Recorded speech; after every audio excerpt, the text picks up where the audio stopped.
16% de la population est en précarité alimentaire et que 15 millions sont en précarité mobilité, il y a urgence à une écologie populaire. C'est pas possible de laisser certaines classes sociales en dehors de ce mouvement de bifurcation écologique. Et pour une vraie écologie acceptée par tout le monde et qui soit vraiment véritablement efficace, il faut une bifurcation qui se prenne tout le monde en compte, et qui mette personne de côté et certainement pas les plus précaires.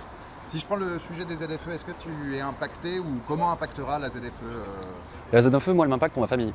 Moi, j'habite dans le centre de Montpellier, ma famille qui n'a pas de critères bien définis, dans le sens où ils n'ont même pas fait la vignette encore, parce que ça ne les touche pas, ce sont des personnes qui habitent en milieu rural, ne verront plus pouvoir me voir. Il faudra qu'ils changent de voiture ou qu'ils empruntent celle de leurs amis.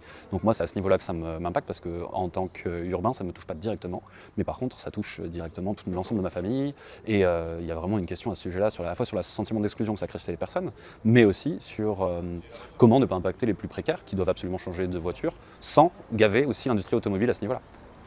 Et on a pu aborder, enfin Sylvain a un peu abordé aussi la position du RN, notamment sur les ZFE. En quoi elle est hypocrite cette position, ou est-ce que tu la trouves hypocrite et peux-tu nous en dire un peu plus là-dessus? Comme le dit très bien Sylvain, la vraie question de la mobilité, ça se vote sur des budgets. Quand on vote des budgets à l'Assemblée nationale, en commission ou à l'Assemblée, le RN s'abstient ou ne vote pas sur les crédits, par exemple pour les SERM, pour les développements du train, du fret, qui sont des alternatives directes à l'automobile. Et sur les ZFE, c'est hyper hypocrite, parce qu'il n'y a pas la question de la qualité de l'air qui est prise en compte pour eux. Ils vont laisser crever des gens qui sont dans des quartiers populaires et qui sont littéralement dans les zones les plus souvent en bordure de périphérique, en bordure d'autoroute, où il y a la pollution de l'air la plus importante et qui n'est pas prise en compte dans leur plan. Ils veulent juste abroger pour rien faire, sans prendre en compte le développement des transports en commun. Tu as parlé des SERM, les SERM, tu peux dire-nous ce que c'est? Services express régionaux métropolitains, si je ne me trompe pas, je ne suis pas sûr tout à fait du truc. C'est le développement de l'équivalent des RER de Paris dans toutes les grandes métropoles françaises. Un budget de 10 milliards. Il en faudrait, je pense, un minimum 10 fois plus, parce que ça ne correspond même pas à une ville. Très bien. Et dernière petite question un peu annexe, est-ce que tu vas manifester le 1er mai?